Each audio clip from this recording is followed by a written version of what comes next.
तो हेलो बच्चों, कैसे हैं? उम्मीद करते हैं कि आप सभी अच्छे होंगे। तो हम फिर लेकर आए हैं साइंस के ऑब्जेक्टिव क्वेश्चन जो आपके आने वाले एग्जाम में बहुत ही हेल्प करेंगे। तो चलिए शुरू करते हैं। पहला प्रश्न है, समतल दर्पण की फोकस दूरी होती है।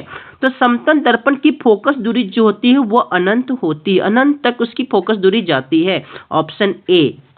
अगला प्रश्न, लेंस की शक्ति की इकाई क्या होती है? तो लेंस की शक्ति की इकाई जो होती है डायोप्टर होती है। Option B correct answer. ये सभी प्रश्न आपके बहुत ही मोस्ट इंपॉर्टेंट है आपके एग्जाम में के लिए।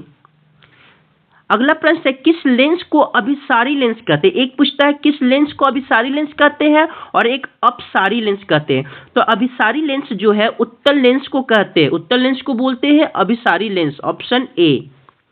अगला प्रश्न है, किस लेंस को अपसारी लेंस कहते हैं? देखिए अपसारी लेंस, तो अपसारी लेंस अवतल लेंस को बोलते हैं अपसारी lens. Option B correct answer होगा। अगला प्रश्न है, उत्तल दर्पण का उपयोग होता है। तो देखिए उत्तल दर्पण का उपयोग जो होता है वाहन के साइड मिरर में होता है, वाहन के साइड मिरर में उत्तल दर्पण का उपयोग होता है। तो ऑप्शन ए करेक्ट होगा इसका आंसर।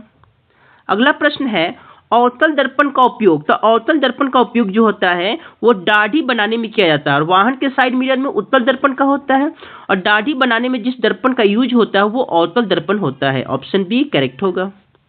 अगला प्रश्न है, सरल सूक्ष्मदर्शी में किस प्रकार का लेंस का कार्य करता है? यानी सरल सूक्ष्मदर्शी जो होते हैं, माइक्रोस्कोप जो होते हैं, उसमें कौन सा लेंस लगा रहता है? तो उसमें उत्तल लेंस लगा रहता है। ऑप्शन ए करेक्ट होगा।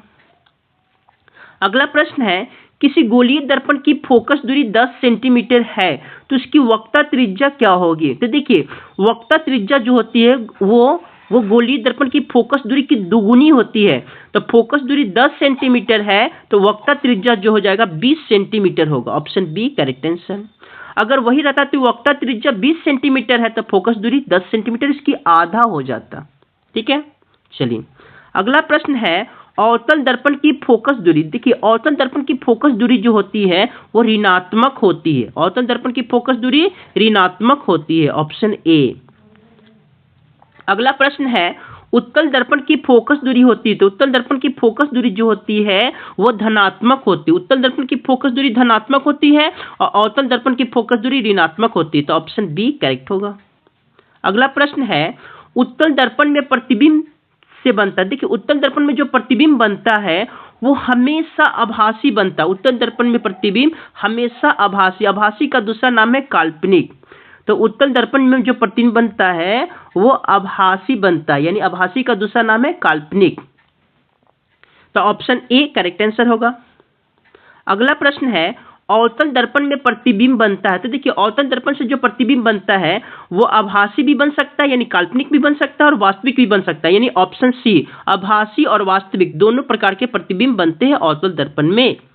अगला प्रश्न है, समतल दर्पण में प्रतिबिंब बनता है। देखिए समतल दर्पण में प्रतिबिंब बनता है आभासी, आभासी बोले तो काल्पनिक बनता है, आभासी यानी काल्पनिक। तो समतल दर्पण में प्रतिबिंब कैसा बनता है? आभासी, हमेशा आभासी बनता है। ऑप्शन ए करेक्ट आंसर होगा। अगला प्रश्न है, प्रकाशिक माध्यम में कितने प्रकार के होते हैं? तो प्रकाशिक माध्यम जो होते हैं ये 2 प्रकार के होते हैं। ऑप्शन ए करेक्ट होगा। अगला प्रश्न है, प्रकाश के पीछे लौटने की प्रक्रिया को कहते हैं। तो प्रकाश के पीछे लौटने की प्रक्रिया को बोलते हैं प्रकाश का परावर्तन बोलते हैं, प्रकाश का परावर्तन बोलते हैं। ठीक है ना। तो ये सभी क्वेश्चन जो थे वेरी वेरी इंपॉर्टेंट थे आपके एग्जाम्स के लिए, तो इसको एक बार रिवीजन कर लेंगे।